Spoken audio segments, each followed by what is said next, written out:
الرحیم محترم حضرات و حاضرین، بزرگوں، بھائیوں، دوستوں،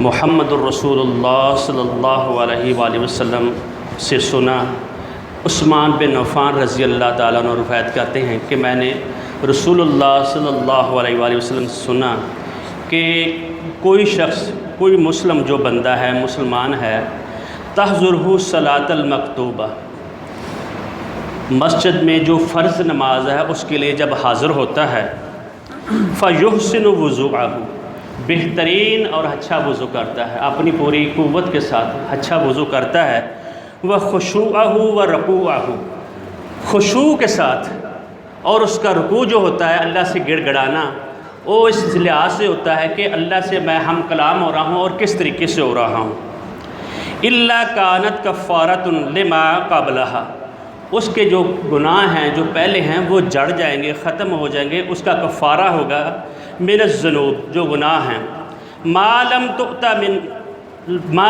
تؤت کبیرۃ، اور اس میں ایک شرط عائد کر دی، جو شخص نماز کے لیے آتا ہے، بہترین وضو کرتا ہے، خشوع خضوع کے ساتھ کرتا ہے، اور اس کے سارے گناہ ختم ہو جائیں گے، اور اس کے ساتھ ایک شرط ہے۔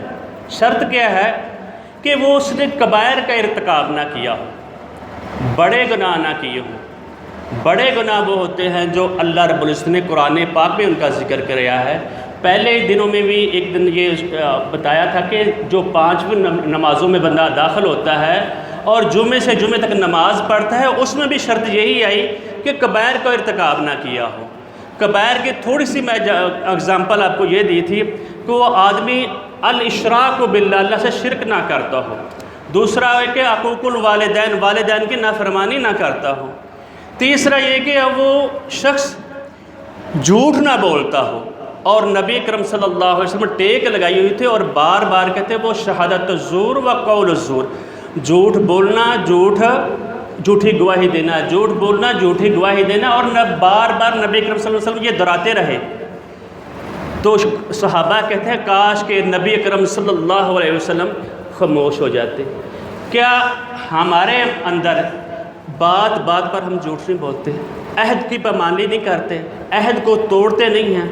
اللہ تعالیٰ یہ کہتے ہیں، جب نبی اکرم صلی اللہ علیہ وسلم جب بھی خطبہ پڑھتے آپ فرماتے لا دین لمن لا عہد لہ، اس کا بندے کا دین ہی نہیں جس کا عہد نہیں ہے۔ جو بات کرتا ہے، اگر ایک بندہ ہو یا 2 ہو، تیسرا اس میں اللہ ہوتا ہے، 3 ہو تو چوتھا اللہ ہوتا ہے۔ یہ قرآن پاک میں بات بتا رہا ہوں، اور اللہ ہر جگہ پہ ہوتا ہے۔ عہد کو توڑنا، جھوٹ بولنا، والدین کی نافرمانی کرنا، اور سب سے بڑا گناہ جو ہے اللہ تعالیٰ کے ذات کے ساتھ شرک کرنا۔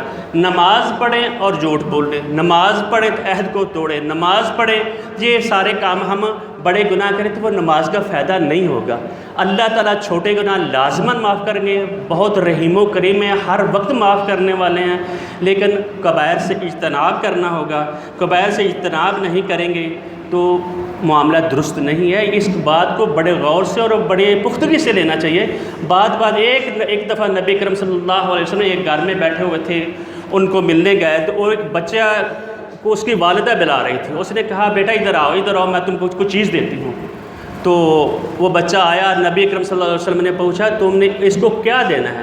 وہ کہے کہ میں اس کو کھجور دوں گی، اور نبی کرم صلی اللہ علیہ وسلم نے فرمایا اگر یہ تم اس کو کھجور نہ دیتی تھی یہ تمہارا جھوٹ شمار ہوتا۔ اللہ تعالیٰ ہمیں جھوٹ سے، عہد کی پامالی سے اور اس غدر سے بچائے، اور ہماری نمازوں کو قبول کرے۔ قبول کا یہی ہے۔ کل سے ہم انشاءاللہ الرحمن ایام تشریق کیا ہوتے ہیں، حج کے معاملات کے اس میں تھوڑی بات کریں گے انشاءاللہ الرحمن۔ بارک اللہ لی ولکم ولسائر المسلمین۔